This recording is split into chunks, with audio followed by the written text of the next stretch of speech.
Hello friends, tech P S സിയുടെ പുതിയൊരു വീഡിയോയിലേക്ക് എല്ലാ ഉദ്യോഗാർത്ഥികൾക്കും സ്വാഗതം. അപ്പോൾ അസിസ്റ്റന്റ് മോട്ടോർ വെഹിക്കിൾ ഇൻസ്പെക്ടർ അഥവാ AMVI പല ഉദ്യോഗാർത്ഥികളുടെയും ഒരു സ്വപ്ന ജോലിയാണ്. ധാരാളം ഉദ്യോഗാർത്ഥികൾ ആപ്ലിക്കേഷൻ കൊടുത്ത് അതിൻ്റെ എക്സാം പ്രിപ്പറേഷൻ സ്റ്റാർട്ട് ചെയ്ത് കഴിഞ്ഞു. സോ എത്രത്തോളം ഉദ്യോഗാർത്ഥികളാണ് അല്ലെങ്കിൽ എത്ര പേരോടാണ് നമ്മൾ കോമ്പീറ്റ് ചെയ്യേണ്ടത്, ആ ഒരു കോമ്പറ്റീഷൻ ലെവൽ അറിഞ്ഞിരുന്നാൽ മാത്രമേ നമുക്ക് എന്ത് ചെയ്യാൻ പറ്റുള്ളൂ, ഒരു എക്സാമിന് കൃത്യമായിട്ടുള്ള പ്ലാനിങ്ങോടെ നമുക്ക് അപ്രോച്ച് ചെയ്യാനായിട്ട് പറ്റുള്ളൂ.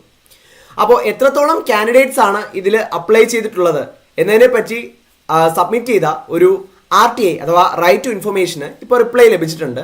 അപ്പോൾ അതിനെ ബേസ് ചെയ്തിട്ട് എത്രത്തോളം ഉദ്യോഗാർത്ഥികളാണ് ഈ ഒരു പരീക്ഷയ്ക്ക് അപ്ലൈ ചെയ്തിട്ടുള്ളത്, അതിൽ എത്ര പേരോടാണ് നമ്മൾ ശരിക്കും കോമ്പീറ്റ് ചെയ്യാൻ പോകുന്നത്, അതായത് നമ്മുടെ റിയൽ കോമ്പറ്റീറ്റേഴ്സ് ആരെല്ലാമാണ് തുടങ്ങിയ കാര്യങ്ങളാണ് ഈ ഒരു വീഡിയോയിലൂടെ നമ്മൾ പ്രധാനമായിട്ടും ഡിസ്കസ് ചെയ്യാനായിട്ട് പോകുന്നത്.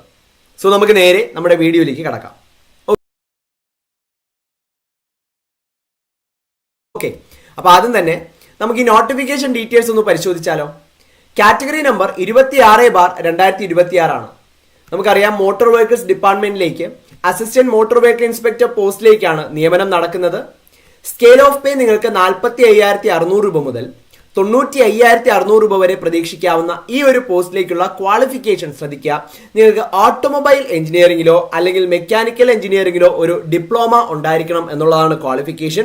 അതോടൊപ്പം നിങ്ങൾക്ക് ഒരു heavy goods vehicle and heavy passenger motor വെഹിക്കിളിന്റെ ഡ്രൈവിംഗ് ലൈസൻസ്, ഒരു ഗവൺമെന്റ് അപ്രൂവ്ഡ് ആയിട്ടുള്ള ഡ്രൈവിംഗ് ലൈസൻസ് ഉണ്ടായിരിക്കണം എന്നുള്ളതും ഒരു മസ്റ്റ് ആയിട്ടുള്ള മാൻഡേറ്ററി ആയിട്ടുള്ള കാര്യമാണ്.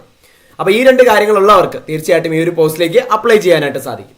ഓക്കെ, ഇനി ആപ്ലിക്കേഷന്റെ ലാസ്റ്റ് ഡേറ്റ് അത് കഴിഞ്ഞു, അത് എക്സ്പയർ ആയി. 1/7/2026 അപ്ലൈ ചെയ്യാനുള്ള അവസാന തീയതി ഉണ്ടായിരുന്നത്.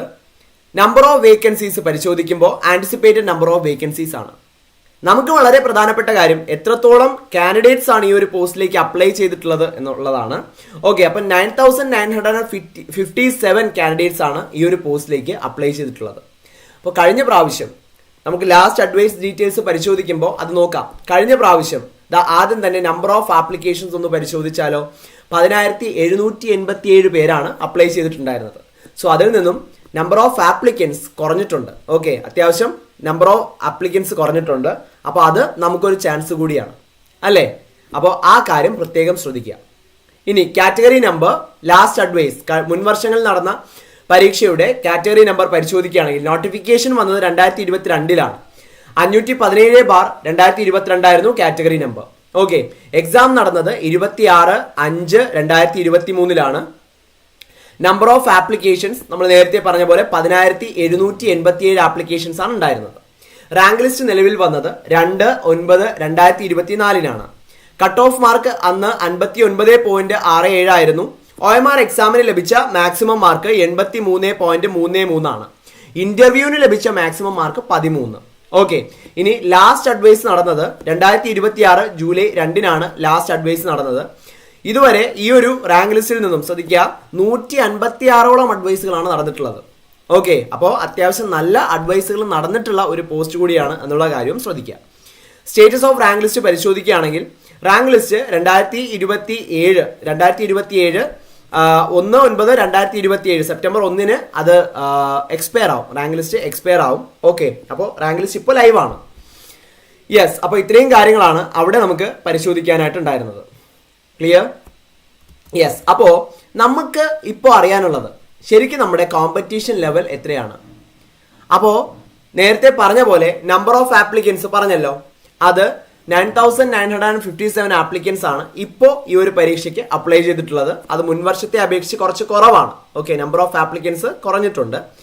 ഇനി ഇതിൽ തന്നെ OMR എക്സാം എഴുതുന്ന കാൻഡിഡേറ്റ്സിന്റെ എണ്ണം എങ്ങനെ പോയാലും ഒരു 8,000 പേരേ വരുള്ളൂ. കാരണം ഇതിന്റെ ഇടയ്ക്ക് എത്രത്തോളം സ്റ്റെപ്പ് ഉണ്ട്, ഇതിനിടയ്ക്ക് കൺഫർമേഷൻ കൊടുക്കണം. ഇപ്പൊ അപ്ലൈ ചെയ്ത എല്ലാവരും കൺഫർമേഷൻ കൊടുക്കുമോ? തീർച്ചയായിട്ടും കൺഫർമേഷൻ കൊടുക്കില്ല. അപ്പൊ കുറെ പേര് കൺഫർമേഷൻ കൊടുക്കില്ല, അങ്ങനെ സ്കിപ്പ് ആവും. ഓക്കെ, ബാക്കിയുള്ളവരിൽ ഇനി കൺഫർമേഷൻ കൊടുത്തതിൽ കുറെ പേര് എക്സാം എഴുതാൻ വരില്ല, എക്സാം അപ്പിയർ ചെയ്യില്ല. അപ്പൊ അങ്ങനെ കുറെ പേര് പോകും. അങ്ങനെ എന്തായാലും മാക്സിമം നമ്പർ ഓഫ് കാൻഡിഡേറ്റ്സ് ഈ ഒരു OMR എക്സാം എഴുതാൻ പോകുന്ന മാക്സിമം നമ്പർ ഓഫ് കാൻഡിഡേറ്റ്സ് എങ്ങനെ പോയാലും ഒരു 8,000 പേരാണ്. ഓക്കെ ആണല്ലോ. യെസ്, അപ്പോൾ ആ 8,000-ൽ ഈ ഫുൾ സിലബസും നമുക്ക് സിലബസ് പരിശോധിക്കാം. ആ ഫുൾ സിലബസും കവർ ചെയ്ത് വരുന്ന കാൻഡിഡേറ്റ്സിന്റെ എണ്ണം നേരെ പകുതിയായിരിക്കും. ഒരു 4,000 പേരോളം, മാക്സിമം 4,000 പേരോളം ആയിരിക്കും ഫുൾ സിലബസ് കവർ ചെയ്തിട്ട് വരുന്നുണ്ടാവുക. ഓക്കെ, ഇനി ഇതൊരു കോമ്പറ്റേറ്റീവ് എക്സാം ആണ്. ഒരിക്കലും സിലബസ് പൂർണ്ണമാക്കി എന്നതുകൊണ്ട് മാത്രം നമുക്ക് ഉയർന്ന റാങ്ക് ലഭിക്കണമെന്നില്ല.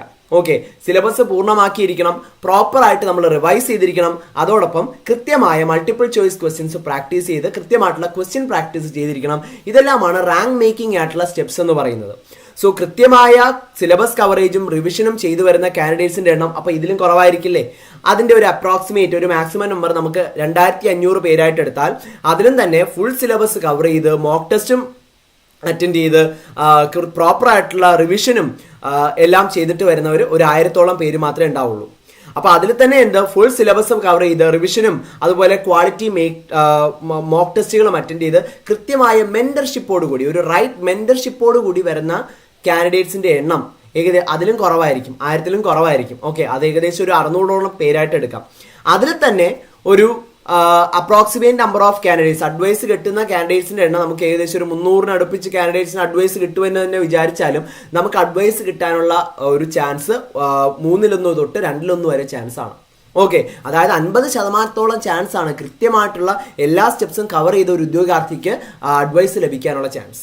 വളരെ നല്ലൊരു പവർഫുൾ ആയിട്ടുള്ള പോസ്റ്റുമാണ്. ഓക്കെ, അപ്പോൾ ഈ ഒരു അവസരം തീർച്ചയായിട്ടും പാഴാക്കരുത് എന്ന് തന്നെയാണ് പറയാനുള്ളത്. കാരണം കൃത്യമായിട്ട് നമ്മൾ ഫോളോ ചെയ്യുന്നുണ്ടെങ്കിൽ, ഓക്കെ, കൃത്യമായിട്ട് നമ്മൾ ആ ഒരു ഓർഗനൈസ്ഡ് ആയിട്ടുള്ള രീതിയിൽ നമ്മുടെ പ്രിപ്പറേഷൻ മുന്നോട്ട് കൊണ്ടുപോവുകയാണെങ്കിൽ തീർച്ചയായിട്ടും നമുക്ക് അഡ്വൈസ് ലഭിക്കും എന്നുള്ള കാര്യത്തിൽ യാതൊരു സംശയവുമില്ല. അപ്പോൾ അതുകൊണ്ടാണ് ഈ ഒരു വീഡിയോ ഇന്നിങ്ങനെ ചെയ്തിരിക്കുന്നത്. നമ്മൾ നമ്പർ ഓഫ് ആപ്ലിക്കൻസിനെ വെച്ചിട്ട് ഒരിക്കലും നമ്മുടെ കോമ്പറ്റീഷൻ ലെവൽ അളക്കരുത്. നമ്മുടെ യഥാർത്ഥ കോമ്പറ്റീറ്റേഴ്സ് അവരല്ല, കൃത്യമായിട്ടുള്ള ഈ ഒരു സ്റ്റെപ്സ് എല്ലാം കംപ്ലീറ്റ് ആയിട്ട് വരുന്ന കാൻഡിഡേറ്റ്സിനോടാണ് നമ്മൾ ശരിക്കും കോമ്പീറ്റ് ചെയ്യാനായിട്ട് പോകുന്നത്. ആ കാര്യം പ്രത്യേകം ശ്രദ്ധിക്കാം. ഓക്കെ ആണല്ലോ? അത് ഏതൊരു കോമ്പറ്റേറ്റീവ് എക്സാമിനും അത് അങ്ങനെ തന്നെയാണ്. ക്ലിയർ? ഇനി നമുക്ക് എന്തൊക്കെയാണ് ഈ സിലബസിലേക്ക് പഠിക്കേണ്ടത് എന്നുള്ള കാര്യങ്ങൾ നോക്കാം. അപ്പോൾ സിലബസിനെ പ്രധാനമായിട്ടും 3 ഭാഗങ്ങളായിട്ടാണ് തിരിച്ചിട്ടുള്ളത്. മെക്കാനിക്കൽ ടോപ്പിക്സ് ഉണ്ട്, ഓട്ടോമൊബൈൽ ടോപ്പിക്സ് ഉണ്ട്, സ്പെഷ്യൽ ടോപ്പിക്സ് ഉണ്ട്. ഓക്കെ, അതിൽ മെക്കാനിക്കൽ ടോപ്പിക്സിൽ നമുക്ക് 4 മൊഡ്യൂൾസ് ആണുള്ളത്. Fluid mechanics and hydraulic machines 10 mark, thermal engineering 10 mark, strength of materials 10 mark, machine elements, materials and boilers 10 mark. ഇനി അടുത്തത് ഓട്ടോമൊബൈൽ പാർട്ടാണ്. ഓട്ടോമൊബൈൽ പാർട്ടിനും കൺസ്ട്രക്ഷൻ 4 മൊഡ്യൂൾസ് ആണുള്ളത്. അതിൽ constructional features of engine and related system, chassis, transmission system and electrical system, transportation management and modern technologies in automobiles എന്നിവയാണ് ആ 4 modules. അപ്പോൾ ഈ 2 മൊഡ്യൂൾസിനും 40 മാർക്കിന്റെ വീതം വെയിറ്റേജ് ആണുള്ളത്. 4 മൊഡ്യൂൾസിൽ ഓരോ മൊഡ്യൂൾസിലും 10 മാർക്ക്, അങ്ങനെ 80 മാർക്കായി. ഇനി അടുത്ത സ്പെഷ്യൽ ടോപ്പിക് ഒരു 2 മൊഡ്യൂൾ ഉണ്ട്. അതായത് topic based on driving licence ഒരു 10 മാർക്കിന് ചോദിക്കാം. ജോബ് റിലേറ്റഡ് ആയിട്ടുള്ള ടോപ്പിക്സ്, നമ്മുടെ ജോബിന്റെ രീതികളും മറ്റും നമ്മൾ അറിഞ്ഞിരിക്കണം. അപ്പോൾ അത് റിലേറ്റഡ് ആയിട്ടുള്ള ഒരു ടോപ്പിക് ഉണ്ട് 10 മാർക്കിന്. ഇങ്ങനെ ആകെ 100 മാർക്കിന്റെ OMR എക്സാം ആണ് നടക്കാനായിട്ട് പോകുന്നത്, അതും ശ്രദ്ധിക്കുക. അപ്പോൾ സിലബസിൽ നമുക്ക് ഇത്രയും കാര്യങ്ങളാണ് പരിശോധിക്കാനുള്ളത്. ഓക്കെ, അപ്പോൾ കൃത്യമായ പ്രിപ്പറേഷൻ, സിലബസ് കവറേജ്, പ്രോപ്പർ ആയിട്ടുള്ള റിവിഷൻ, ക്വസ്റ്റ്യൻ പ്രാക്ടീസ്, ഈ സ്റ്റെപ്പുകളൊക്കെ ഉണ്ടെങ്കിൽ തീർച്ചയായിട്ടും നമുക്ക് എന്ത് ചെയ്യാനായിട്ട് പറ്റും?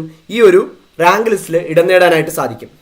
അപ്പോൾ അതിനായിട്ട് നമ്മുടെ പ്രിപ്പറേഷൻ ഒന്നും കൂടെ ബൂസ്റ്റപ്പ് ചെയ്യാൻ മുൻവർഷങ്ങളിൽ നടന്ന അസിസ്റ്റന്റ് മോട്ടോർ വെഹിക്കിൾ ഇൻസ്പെക്ടർ പരീക്ഷയിൽ ഉയർന്ന റാങ്ക്, ഓക്കെ, അല്ലെങ്കിൽ ധാരാളം വിജയികളെ സൃഷ്ടിച്ചിട്ടുള്ള ടെക് PSC ഒരു ഫോക്കസ് ബാച്ച് ആരംഭിച്ചിരിക്കുകയാണ്. അപ്പോൾ നമ്മുടെ പ്രീവിയസ് റിസൾട്ടിന്റെ ഡീറ്റെയിൽസ് മുഴുവൻ നിങ്ങൾക്ക് സ്ക്രീനിൽ കാണാനായിട്ട് സാധിക്കും. ഓക്കെ, അപ്പോൾ ഈ ഒരു വിജയികളുടെ ഡീറ്റെയിൽസ് ആണ് നിങ്ങളിപ്പോൾ സ്ക്രീനിൽ കണ്ടുകൊണ്ടിരിക്കുന്നത്. അപ്പോൾ ഇത്തരത്തിൽ റാങ്കുകളോടടുത്ത് തന്നെ പഠിച്ചിട്ട് നിങ്ങൾക്ക് എന്ത് ചെയ്യാം? ഉയർന്ന റാങ്ക് സ്വന്തമാക്കാം. അതിനായിട്ടാണ് ഈ ഒരു ഫോക്കസ് ബാച്ച് നിങ്ങളുടെ പ്രിപ്പറേഷൻ ഒന്നും കൂടെ ബൂസ്റ്റപ്പ് ചെയ്യാനും അതോടൊപ്പം ആ ഒരു പ്രിപ്പറേഷന്റെ എഫേർട്ട് അതൊന്ന് കുറയ്ക്കാനും വേണ്ടിയിട്ടാണ് ഇത്തരത്തിലൊരു ഫോക്കസ് ബാച്ച്. ഓക്കെ, അപ്പോൾ എന്തൊക്കെയാണ് ഇതിലൂടെ നിങ്ങൾക്ക് കിട്ടുന്ന ബെനിഫിറ്റ്സ് എന്ന് പറഞ്ഞിട്ടുണ്ടെങ്കിൽ, അപ്പോൾ മുൻവർഷങ്ങളിൽ വിജയികളെ സൃഷ്ടിച്ചിട്ടുള്ള വളരെ എക്സ്പീരിയൻസ്ഡ് ആയിട്ടുള്ള ഫാക്കൽറ്റി ടീമാണ് ക്ലാസ്സുകൾ നയിക്കുന്നത്. ഓക്കെ, ആ ക്ലാസ്സുകൾ നിങ്ങൾക്ക് ലൈവ് സെഷൻസ് ആയും റെക്കോർഡഡ് സെഷൻസ് ആയും ലഭിക്കും. കൂടാതെ ഫുൾ സിലബസ് ബേസ്ഡ് ആയിട്ടുള്ള ക്യാപ്സ്യൂൾ നോട്ട്സും മറ്റ് സ്റ്റഡി മെറ്റീരിയൽസും നിങ്ങൾക്ക് PDF ഫോർമാറ്റിൽ ലഭിക്കും. ഓക്കെ, ഇനി ഡൗൺലോഡബിൾ PDF ഫോർമാറ്റിലാണ് ഈ നോട്ട്സ് മുഴുവൻ നിങ്ങൾക്ക് ലഭിക്കുക. ഡൗട്ട് ക്ലിയറൻസിനും മെന്റർഷിപ്പിനുമുള്ള അവസരങ്ങൾ ഉണ്ടാവും. ടോപ്പിക് വൈസ് എക്സാമുകൾ, ഫീഡ്ബാക്കോട് കൂടിയ ടോപ്പിക് വൈസ് എക്സാമുകൾ എഴുതാനുള്ള അവസരങ്ങൾ, അതോടൊപ്പം ഫുൾ സിലബസ് ബേസ്ഡ് ആയിട്ടുള്ള ഫീഡ്ബാക്കോട് കൂടിയ മോക്ക് ടെസ്റ്റുകൾ അറ്റൻഡ് ചെയ്യാനുള്ള അവസരങ്ങൾ എന്നിവയും ഈ ഒരു കോഴ്സിന്റെ പ്രത്യേകതയാണ്. ഇനി ഈ ഒരു കോഴ്സ് എന്ന് വരെ വാലിഡ് ആയിരിക്കും? നമ്മൾ ആപ്ലിക്കേഷൻ കൊടുത്തതേ ഉള്ളൂ. അപ്പോൾ എക്സാമിന് ഇനിയും സമയമുണ്ട്. അപ്പോൾ എന്ന് വരെയാണ് ഈ ഒരു കോഴ്സ് വാലിഡ് ആയിരിക്കുക എന്ന് ചിന്തിക്കുകയാണെങ്കിൽ തീർച്ചയായിട്ടും എക്സാം തീയതി വരെയും ഈ ഒരു കോഴ്സ് വാലിഡ് ആയിരിക്കും എന്നുള്ളതും ശ്രദ്ധേയമായിട്ടുള്ള കാര്യമാണ്. അപ്പോൾ ഈ ഒരു കോഴ്സിലേക്ക് ജോയിൻ ചെയ്യാൻ ആഗ്രഹിക്കുന്നവരും ഈ ഒരു കോഴ്സിനെ പറ്റി എന്തെങ്കിലും ഡീറ്റെയിൽസ് ഉള്ളവർക്കും തീർച്ചയായിട്ടും TechPSC ആപ്പ് ഡൗൺലോഡ് ചെയ്യാവുന്നതാണ്. അപ്പോൾ അതിലൂടെ നിങ്ങളുടെ ഡൗട്ട്സ് നിങ്ങൾക്ക് ക്ലാരിഫൈ ചെയ്യാവുന്നതാണ്. അതോടൊപ്പം സ്ക്രീനിൻ്റെ താഴെ കാണുന്ന നമ്പറിൽ ഞങ്ങളെ കോൺടാക്ട് ചെയ്യാവുന്നതുമാണ്. അപ്പോൾ ഈ ഒരു പരീക്ഷയ്ക്ക് തയ്യാറെടുക്കുന്ന എല്ലാ ഉദ്യോഗാർത്ഥികൾക്കും TechPSCയുടെ വിജയാശംസകളും അറിയിക്കുകയാണ്. Thank you.